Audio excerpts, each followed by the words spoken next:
everyone. Mitch coming in for the Commander Score Studio. Welcome to the show. So today's episode comes to you courtesy of my incredible patrons. Once a month, they vote on what commander that they want to see in an upcoming episode, and the commander that gets the most votes wins. And the commander for this month is the Ancient One. I absolutely love this pick. Such a very spicy Dimir commander that is nothing like any other Dimir commander out there. An 8/8 Spirit God for just 2 mana. Yeah, 2 mana for an 8/8 in Dimir. What is going on here? Well, it has Descend 8, and it can't attack or block unless there are 8 or more permanent cards in your graveyard. So we do need to get to that point, but once we do, this will be unlocked, and we will have the most massive creature on the board, and we can do that super early as well. On top of that, by paying 2 in Dimir colors, draw a card, then discard a card. We discard a card this way, target player mills cards equal to its mana value. So this can be kind of like a cheat codey way for us to actually get to that very quickly. We happen to have something in our hand, or if we draw into it and discard it, that is a high mana value card. We can go, yeah, I basically activate myself. I activate my own commander to make it able to attack right away. And of course, we've got other benefits for actually milling. We've got other creatures that can actually grow as well with this one. We'll get to those here in a bit. But of course, a reminder that if you are interested in this deck, make sure you check out that card list link in the description below. With all that said, let's jump into the tactics. First up, some repeat mill with Chronic Flooding, an aura for 2 mana, enchanting a land, one of our lands. Whenever that enchanted land becomes tapped, its controller puts the top 3 cards of their library into their graveyard.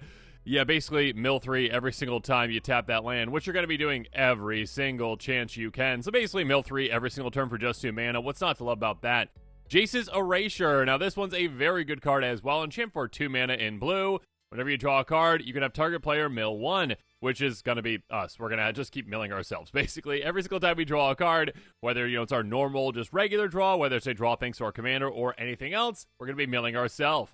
Then there's Perpetual Timepiece, basically tap mill 2. We can also exile it to, shuffle a number of cards from our graveyard back into our library. We're probably not going to do that unless we're desperate at some point, but most likely it's just, hey, 2, tap, mill, 2, tap, mill. Well, you don't have to pay the 2 every single time, but you keep milling 2. Stillness in Motion, 2 mana enchantment that lets us mill 3 cards on our upkeep, which is amazing. Also, if we're going to actually mill out, we can just go, never mind, instead of that, let's Doomsday. So there you go. Cemetery Tampering, yet another enchantment that goes, hey, you know what? We're actually going to go mill 3 on every single upkeep as well. That being said, Hideaway 5 enters the battlefield, top 5 cards of your library. One of those goes face down, the rest of the bottom of our library in random order. And then if we have 20 or more cards in our graveyard, we get to play that for free, the Hideaway card. Freeing Sanity is a great way to double things up on ourselves. We curse ourselves with this card. Enchant player, enchanting us. We get each end step, enchant player mills X cards, or X is the number of cards from their graveyard from anywhere this turn. Again, anywhere. Counts, discarding, counts, from our library, whatever it's going to be. We are going to get a lot of cards into our graveyard and basically double that up. A massive way to do that is with Forgotten Creation, a repeat Will of Wheel effect for a 3/3 zombie with Skulk. At the beginning of your upkeep, you may discard all the cards in your hand. If you do, draw that many cards. So just keep wheeling again and again and again. Again, you might have noticed that most of the cards in this deck so far, and most card deck overall, are permanent cards. So yeah, that can activate our commander quite quickly. Finally, Shadowkin. We can flash this Shapeshifter in a 2/2. At the beginning of your upkeep, each player mills 3 cards. You may exile a creature card from among the cards exiled this way, and then all of a sudden you go, hey, you know what? This is a copy of that one. So repeat mill on everyone. It can shapeshift into whatever we need it to be, but also, yeah, just keep milling ourselves for 3 every turn. Thank you. Yes, please. Next tactic, let's talk about some big mill, though. First up with Riverturn Monument. Now, this one is actually some repeat mill plus big mill, but we're going to start off with a repeat. Pay 1, tap. Any number of target players, each mill 2 cards. Sure, you can pick your opponents too, I guess, but yeah, pick yourself, definitely. That being said, exhaust for 4 mana in total, tap. Any number of target players, each mills cards, equal the number of cards in their graveyard. So yeah, we can just do a big bursty effect to basically double up our graveyard, and that can very easily get us to that point where our commander is active. Jace can actually do that on its own. A 4 starting loyalty Planeswalker Jace for 5 mana, plus 1 draw a card, target player puts the top card of the library into their graveyard, so mill 1, or 0, target player mills 10. Also, -7, any of target players each draw 20 cards, that's nice. Most likely though, we just play this, we go, okay, 0 myself, sweet. Yeah, my commander's active, cool, good for me. Next up, Cut Your Losses, another great way to basically, 100% of the time, make it so your commander is going to be active. Sorcerer, 6 mana, Casualty 2. Target player mills half their library, rounded down. Yeah, if we mill half our library, we're going to have 8 or more permanents, most definitely. Keening Stone, yet another way to double up that graveyard. Pay 5, tap, target player mills X cards, X number of cards in that player's graveyard. A great way to get us there again and again and again. And actually, we can kind of turn things on its head at a certain point where if we need to actually mill someone out and win in that way, we definitely can in combination with these big mill cards. That being said, the name of the game is Dimir Smack You With My Giant Commander, because you know what? Dimir doesn't get to do that too often. So Fire Streaker is a great card to utilize with it. Equipped creature has double strike. Again, our commander is a 3-shot KO at 8 power. Now this turns into a 2-shot KO. With any other pump effects, very easily into a 1-shot KO at some point. Gavel the Righteousness. Yeah, we're going to be so good with this one. Such a good card with our commander because this one is turning our commander into a 1-shot KO. The end of combat on your turn, you get a charge counter on it. Equipped creature gets +1 for each charge counter on it. If it's got 4 more counters on it, the equipped creature has double strike. So again, being able to go, okay, this has 4 counters on it. My commander has it equipped. The 12-12, it's got double strike. This is hitting for 24. 1-shot KO. Brass Knuckles. When you cast a spell, copy it. Lovely. Creature has double strike as long as there are 2 more equipment attached to it. So yeah, basically attach both if you need to, or just one of this and then another equipment as well. But yeah, double strike. That's what we care about. Grappling Hook, finally. Creature has double strike. Creature attacks. We have target creature block it this turn if able. So this can also be a form of removal in a way. Like, you know, Scorpion in Mortal Kombat get over here style, essentially. And it has to be blocked, so there you go. Next up, though, let's get through with cards like Zephyr Boots. Equipped creature has flying. On top of that, when it hits a player, we draw a card, discard a card, so again, a looting effect there. Now, this is going to be great whether or not we've got our commander active. We can attach to another creature, get things going. It can help get our commander active, or again, yeah, when our commander is active, hey, you're flying, you're evasive, you're going to get through on at least one opponent most of the time.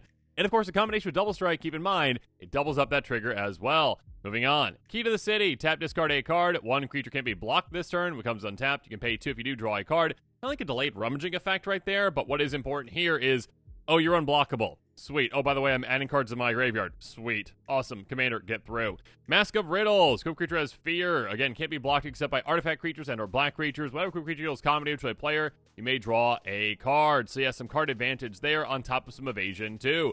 Psychic Paper, protection, and, you know, unblockability, basically. Choose a creature card name and creature type when this is attached. Creature is Ward 1, can't be blocked, and sure, we changed the name, but that doesn't really matter all that much. What matters is, again, this basically has a little bit of protection and unblockability. Mask of Grizzlebrand, flying and lifelink, yes please. That can be amazing for our commander. On top of that, whether your creature dies, you may pay X life for X its power. If you do, draw X cards. So, yeah, if our commander gets dealt with, oh darn, looks like we draw 8 cards, and of course we actually have some ways that we can actually take advantage of this. We'll talk about that further, but yeah, being able to be that, plus, you know, some evasion, plus some life gain, it can be an amazing card. Finally, though, Levitation. Again, our commander isn't the only threat in our deck, and we can give all of our creatures flying with this, making them more evasive, and also better blockers too, but more importantly, more evasive. Next up, let's talk about some other win conditions, though, with Cruel Somnophage. Now, this one actually has a nice little spell on it, too. Can't Wake Up, Sorcery Adventure for 2 mana. Target player mills 4 cards. It's a good way to get things started off for us. That being said, when it's in play, power and toughness are each equal to number of creature cards in all graveyards. Yes, can be absolutely massive and absolutely no time. And we just talked about all those ways to give it evasion, and maybe even double strike. It can also become a 1-shot KO for us, too. Night Howler. This is a bestow creature. We can throw it on top of our commander or something else, a good pump effect. Enchant creature, and this, get +X for X number of creature cards in. Again, all graveyards. Every single graveyard can definitely be the biggest creature on the board. Bone Horde. You're going to see a little pattern here. Living Weapon, +X for X number of creature cards in all graveyards. So an equipment that can help us out, and it comes into play attached to a germ. Sewer Nemesis. This one enters battlefield. We're going to choose a player. It's going to be us. It's going to be May. Power and toughness are each equal to the number of cards in the chosen player's graveyard. When the chosen player casts a spell, they mill 1. So yeah, we basically just keep milling ourselves whenever we're playing cards, getting this larger and larger and larger, while also making our commander, well, active too. Sir Conrad the Grim, though. Whenever a creature dies, or creature card is put in a graveyard from anywhere on the battlefield, or a creature card leaves your graveyard, 1 damage each opponent. Again, basically, here, there, or anywhere creatures go, we are punishing players with this.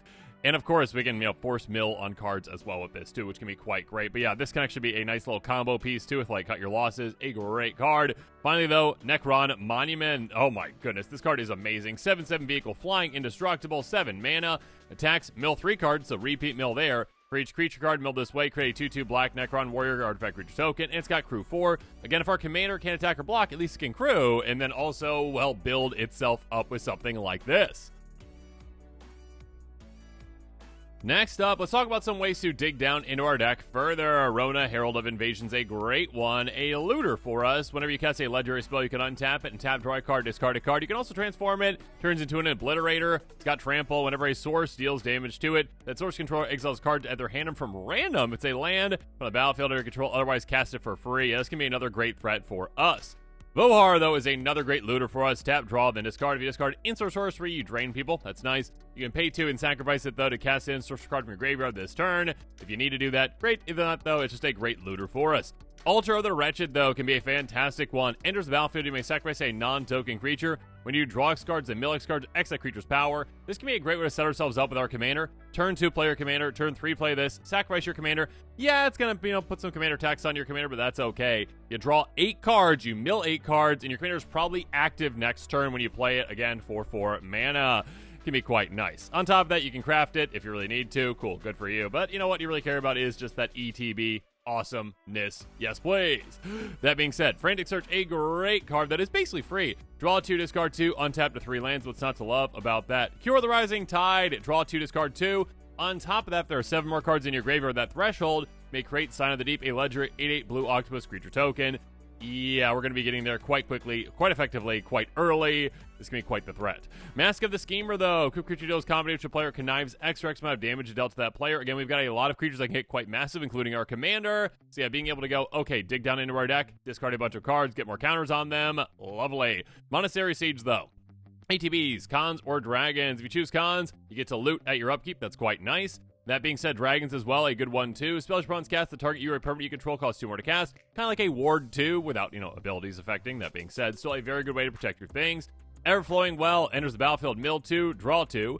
And then it says at the beginning of your upkeep, there are 8 or more permanent cards in your graveyard, transform it. When you do so, you can tap for a blue mana. It is the Myriad Pools, they land. Whenever you cast a permanent spell using mana produced by it, up to 1 other target permanent you control comes a copy of that spell until end of turn. So it can be a really cool effect.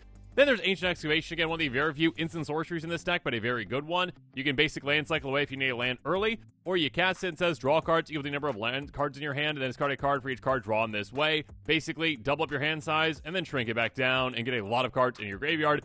Finally, Disciple of Bolas, yet another great way to sacrifice our commander for value. EDBs, sacrifice another creature, you gain X life, draw X card, X that creature's power. A great way to go, you know what? Let's just draw 8 cards, because why not?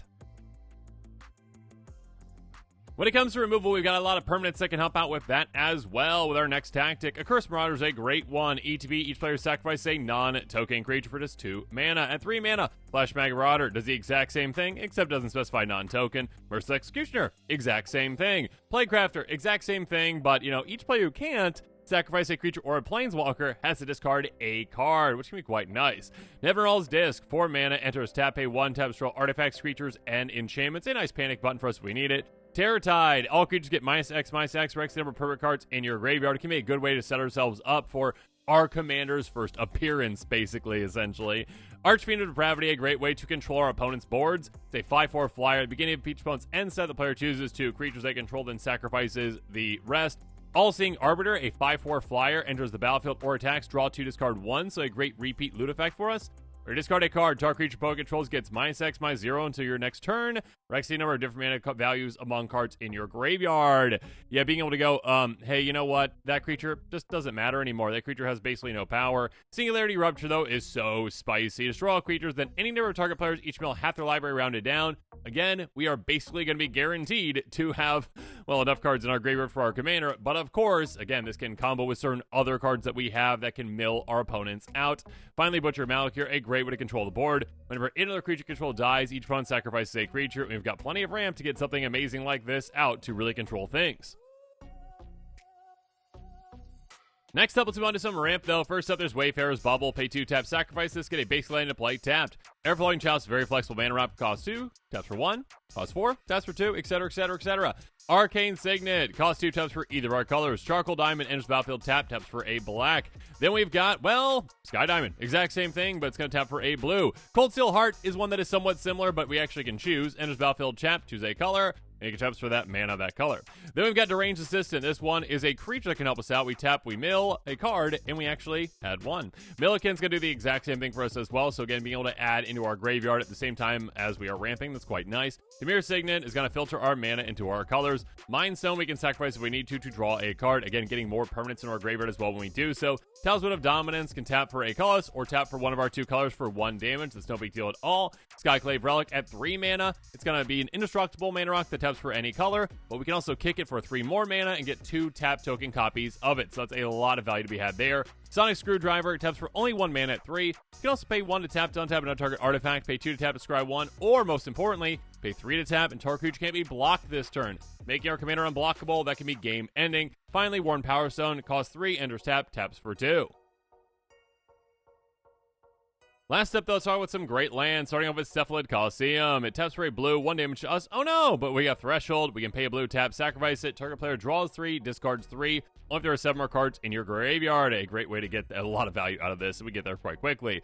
Ipnu Rivulet. This one's going to have, well, it taps for colorless, or taps, we pay 1 life for a blue mana. That being said, pay 2 mana, tap, sacrifice a desert, including this one. Target player mills 4. Natalia Drownyard, tap for colors, so we can pay 3 mana, target player mills 3. And finally, Rogue's Passage, very simple, very effective. Tap for a colorless, or pay 4, tap, target creature is unblockable this turn. Again, that can just be game ending off of a land. And with that, this episode is coming to a close. Comment below with your thoughts on it. And of course, as always, thanks again, and have a good one.